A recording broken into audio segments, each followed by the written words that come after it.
बगावत बेरुखी से और भड़केगी वो क्या जाने, तबीयत इस अदा से और भड़केगी वो क्या जाने, वो क्या जाने कि अपना किस कयामत का इरादा है, किसी पत्थर की मूरत से बगावत का इरादा है। नमस्कार, मैं हूं नीलम और आप देख रहे हैं TV 27 news. Delhi high court ने भूख हड़ताल पर बैठे सामाजिक कार्यकर्ता सोनम वांगचुक की सुरक्षा और सेहत को लेकर एक दायर जन याचिका पर सुनवाई की। सोनम वांगचुक पिछले 19 दिनों से जंतर मंतर पर हड़ताल पर बैठे हुए हैं। याचिका में कहा गया है कि भूख हड़ताल पर बैठे सोनम वांगचुक की सुरक्षा और स्वास्थ्य का पूरा ध्यान रखा जाए।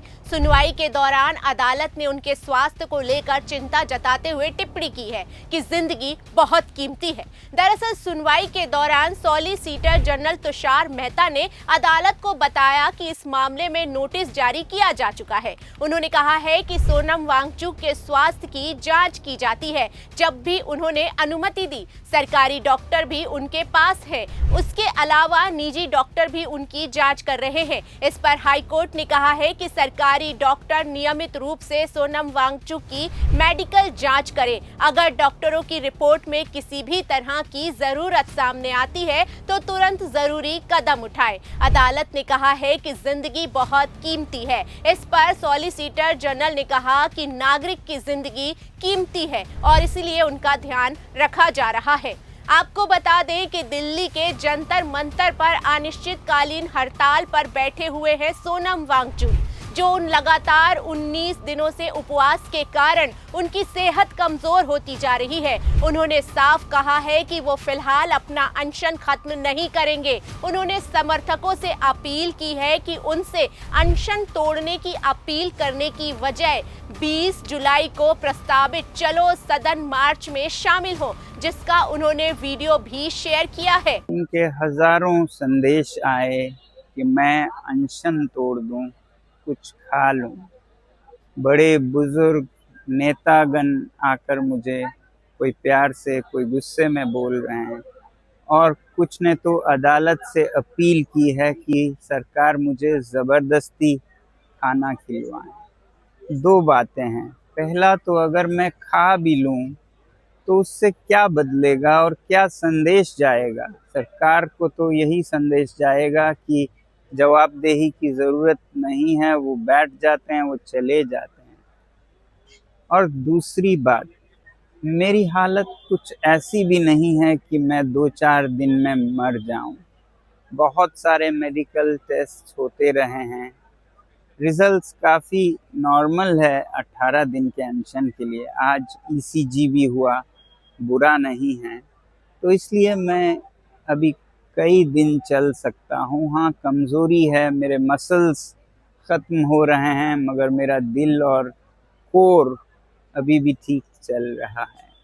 तो इसलिए सिर्फ अनशन तोड़ने को कहने के बजाय मैं आप लोगों से विनती करूँगा कि आप भी एक छोटा कदम उठाएं। 20 जुलाई को इतनी बड़ी संख्या में आएं कि एक संदेश सरकार को जाए।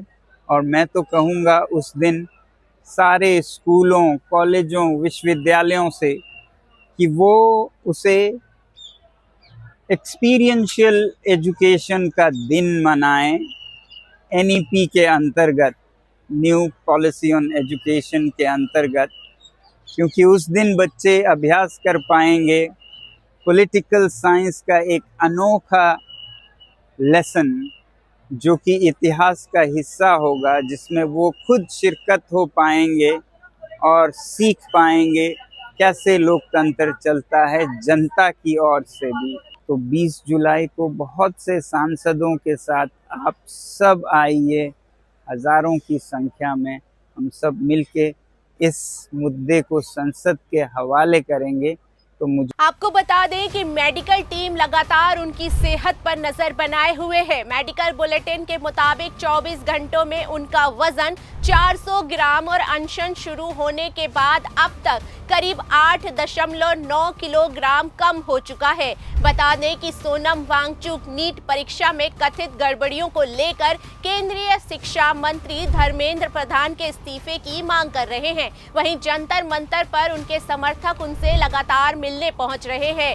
हाल ही में अभिनेत्री स्वरा भास्कर ने भी जंतर मंतर पहुंचकर सोनम वांगचुक और सीपीआई के संस्थापक अभिजीत दीपके से मुलाकात की और अपना समर्थन जताया। मुझे पूरा भरोसा है और मैं सभी युवाओं से कहना चाहूंगी कि 20 तारीख को क्योंकि यहाँ से संसद तक का मार्च होगा, तो सभी युवा आए और बढ़ चढ़ के इस मार्च में हिस्सा लें, क्योंकि ये आपके हक, अधिकार और सम्मान की लड़ाई है। और इस हक, सम्मान, अधिकार की लड़ाई में अगर युवा पीछे रह जाएगा तो देश आगे कैसे बढ़ेगा। तो मैं आप सबसे इन्हीं बातों के साथ अपना मत रखते हुए और सोनम वांगचुक जी से फिर से दोहराना चाहूंगी, क्योंकि राष्ट्रीय अध्यक्ष समाजवादी पार्टी ने कहा है कि आपको मजबूत होना है इस लड़ाई को लड़ने के लिए, लेकिन सोनम वांगचुक जी ने कहा है कि 20 तारीख को वो अपना अनशन समाप्त करेंगे, पार्लियामेंट की तरफ, संसद की तरफ बढ़ेंगे। तो जो युवा है वो लड़ाई बाहर लड़ेंगे और जो समाजवादी पार्टी है, और हम तो चाहेंगे सभी विपक्षी दल सामने आए। अब देखना ये होगा कि सोनम वांगचुक की हड़ताल कब तक खत्म होती है और सरकार क्या निर्णय लेती है। तब तक आप बने रहिए TV 27 न्यूज के साथ।